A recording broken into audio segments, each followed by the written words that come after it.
with my beginner's luck, I turned that $5 grand into 110 grand in less than 6 months. And then typical investor story, I ended up losing it all back over the next 6 months to a year. Trading's the one skill career job. There's almost literally no rules. You can do whatever you want and there's no one telling you what to do. And that's when people get in trouble. This is a game of probabilities. The market's always right. I'm not the one who's right. Hi everyone, today we have Danielle. Danielle was successful in getting to the funded stages and finally getting payouts. Today we want to give you a brief history, share some war stories that might help you in your trading. So Danielle, if you can just briefly introduce yourself. Yeah, sure. So my first career was as a physician assistant. I worked in orthopedic surgery, specialized in upper extremity stuff. So I had a busy, successful career. I was in the Army National Guard as well. I was deployed to Afghanistan back in 2010. And I spent a lot of time just trying to think, like, how am I going to invest this money that I'm saving up during this deployment? Somehow came across Forex somewhere online, don't even remember where, and started looking into it and reading it. Got a few like beginner books for Forex trading and just kind of started on my own back then. And it's been a fun and interesting journey since. It's nice to see that every walk of life and more seasoned individuals who went through a bunch of already life careers, so to speak, right? So when did you start trading overall? How long you've been trading? In total, since you discovered it and then slowly. So when I got back from that deployment, it was like spring of 2011. And I think I threw like 5,000 into an account with Forex.com. And with my beginner's luck, I turned that $5 grand into 110 grand in less than 6 months. And I thought I knew what I was doing. That luck. And then like your typical investor story, I ended up losing it all back over the next 6 months to a year. Yeah. And that was I call that my tuition that I paid to learn how to trade. I was on such a winning streak. It was hard to get humbled, but I think that was necessary. And then I discovered prop firms. I think in 2019, I got funded with FTMO, was with them for a while. And then obviously they don't service the US anymore. So kind of moved on to some other prop firms. But I kind of have a completely different mindset in my trading with prop firms just because all the different rules and nuances involved with the different prop firms. So, and that's okay. You use other people's money to make money for yourself and the firm, and then obviously you manage your own account and you can manage your own account. The recurring story we hear from a lot of traders is because these annoying rules are in place by prop firms, they actually started managing their own accounts better as well, because they're no longer swinging for the fences and they control risk a lot better. Exactly. But with all the rules that the prop firms have, it's important because trading's the one skill, career, job, whatever you want to call it, where there's almost literally no rules. You can do whatever you want and there's no one telling you what to do. And that's when people get in trouble. So for the traders that struggle to have that discipline, those built-in rules, I think really help deliver that discipline for them. So it's good. And that's what we also noticed with a lot of more seasoned guys who are in their 30s, 40s, 50s. They've been around the block once, twice. So they have a little more discipline than the young guns who in their 20s. So it's kind of like the discipline is the aspect that most traders lack. And the rules established, they kind of define you how you should be proceeding. And when you actually get to the profitable stage, you can then relax if you want to. And then that's when you can go beyond rules, because rules are there in the beginning to establish a specific mindset, specific way of thinking and trading, which is actually interesting because you come from a medical profession, which is one mistake can be a death sentence, not to you, but to somebody else. It's high stakes, essentially. And trading is different because here you cannot be right every single time. So how did you switch that type of thinking? Exactly. I think that's been the main struggle for me over the past decade and a half of trading is realizing this is a game of probabilities. The market's always right. I'm not the one who's right. So just letting the market do its thing and realizing like when you're wrong, the best traders in the world have losing trades. So, and that's how I lost that first 110 grand I made is because I was literally on like a 6-month win streak without any losses. And I thought, I'm right. And I thought I was right as I bought all the way down on one currency pair. I think it was the Aussie Swiss at the time that was just tanking. I was just buying, thinking that could do no wrong. So I think one of my favorite trading books I've read is Trading in the Zone. And that's a very popular one, but it's all about mindset. I think I've probably read it 5 times and no joke, every single time I've read that book, the following week, I've had one of my best weeks of trading in a long, long time. So I keep telling myself I just read it every week, but it's just, that's a little time consuming. So yeah, mindset's important. I think everyone knows how to trade. So it's a challenge of like getting the right mindset. So mindset is obviously makes the difference between being just an average Joe or somebody who's actually successful at what they're doing. Right. Yeah. I've done an analogy of sinking a basket in practice, no big deal, but can you sink it in the NBA championship with 3 seconds Right. left, game on the line? That's the mindset Yeah. different practice. But can you do it? And that's how it is. Like trading with a fake account versus getting a funded account. Like that's when the game's on the line. So Right. that's when the challenge occurs, and that's when the real work begins. You're absolutely right. And this is when everybody's a king on demo. And then the minute they try to do the same thing and with their own money, they immediately see the opposite results. Why Forex specifically? Are you still trading Forex, or did you transition a little more into indices or something else? Or Yeah, so gold is probably the number one thing I trade, and then Nasdaq and US 30 would be in like second, third, and then I still trade forex. So I like pound yen, dollar yen, and then the euro, and grape and pound crosses with the Aussie Kiwi. So some of the Asian they move, they fell a lot. Yeah, they have a yeah, so they tend to consolidate for a few weeks or so, and then they go off on a run. So when you can catch that, it's pretty cool. So yeah, it still mostly gold has kind of become my main go-to over the last few years. It's been moving like crazy the last few years. So I completely agree. I actually never traded gold in the last 20 years of my trading until 3, 4 years, 5 years ago, maybe after COVID. This is when I started. This is not my one of the primary vehicles. Gold has been moving like sweet. What kind of trading do you do? Do you scalp? Do you do swing trading? Something in between? Just briefly. yeah, mostly scalping. So typically I look for like a 15 to 45 minute move that I'm gonna catch. So I like to see like the higher, the low of the day locked in, and then see some sort of little retracement with an engulfment on a 5 minute candle inside my EMA, and then I typically get in. And usually when I'm right, it moves quick, and that's been some of my struggle with you guys, especially is not leveraging so high that I'm making too much too quick. So it's also been a little bit of a challenge to like scale down in my trading side, just because some of my trades, like when gold drops, it can drop quick. And if you're in on that, trying to make sure you're in over 4 minutes sometimes it can be hard because you can make a lot of profit quick.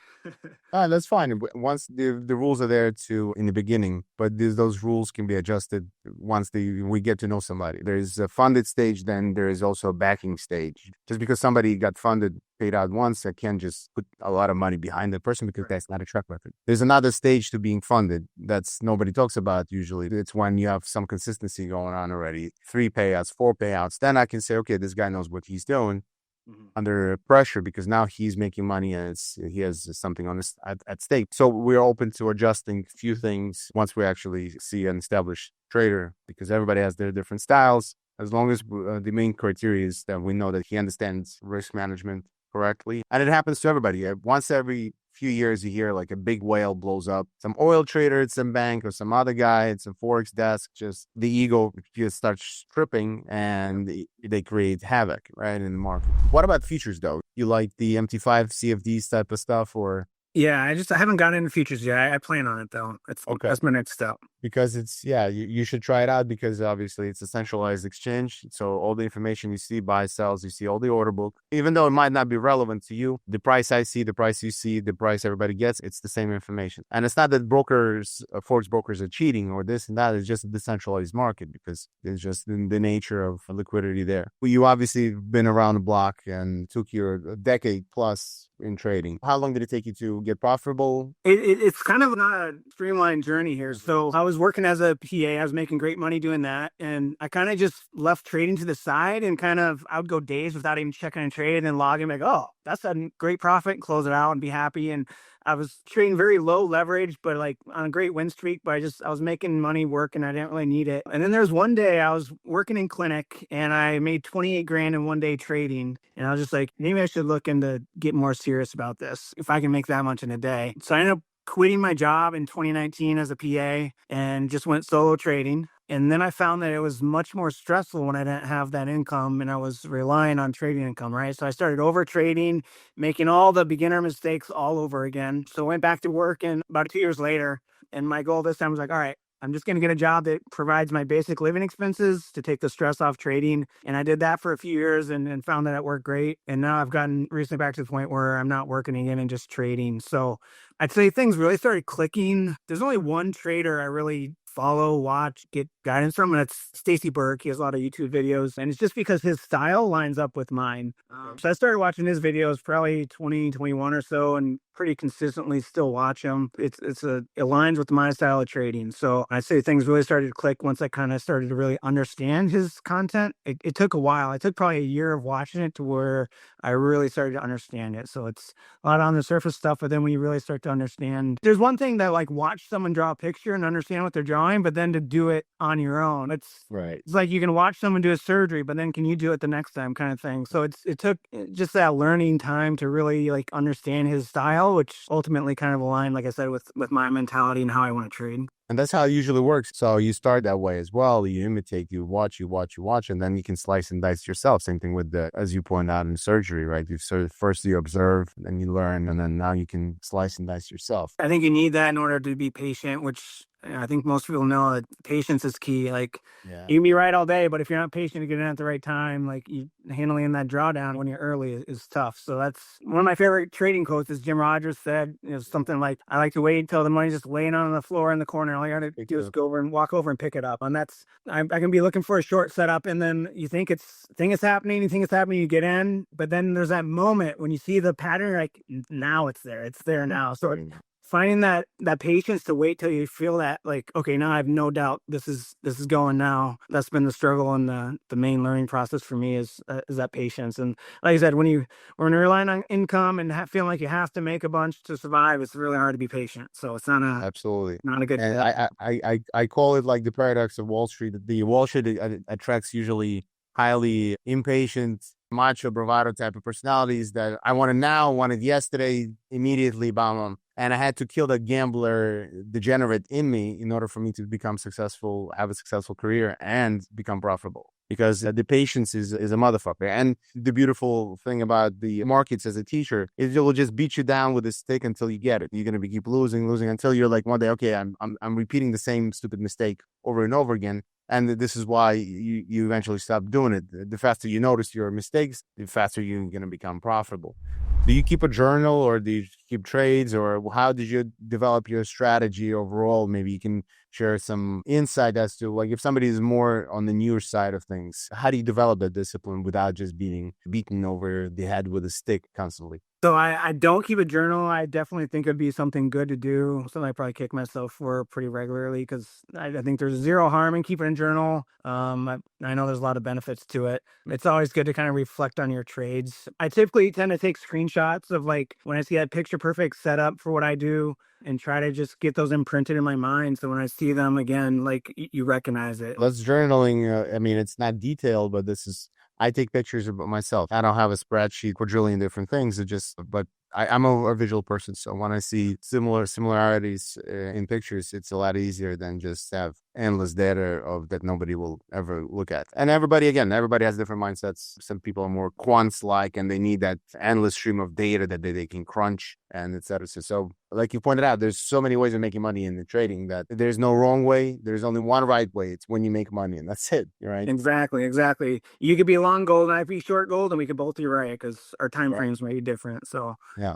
And how many trades do you take a day usually? 1, 2, 10, 20? That's also the struggle. Like I tend to get into the over trading habit if I'm making money. That's where the consistency scores helped me, because then I have a set amount that I'm willing to make on a day, and then I just quit. So it kind of depends on what size account it is. In general, it could be anywhere from 3 to 10. But when my bad habits kick in, I can do 20, 30 trades in a day if I get into real short-term scalping. And that's where I get into those 2 to 3 minute trades. I can easily get 20 trades in a day and do very well doing that. But I try to avoid doing that. If you could just give advice to younger generation to avoid all the pitfalls, obviously they will make mistakes, but what kind of, like, 2 or 3 things that kind of stood out for you that made stuff click? And my advice would be is, like, realizing everyone's on their own journey. Ignore everything you see on Instagram and all the gurus and all that stuff and the Lambos and the watches. Like, think what's going to make you happy, right? If making $400 a day is going to make you happy because you can quit your job and live comfortably,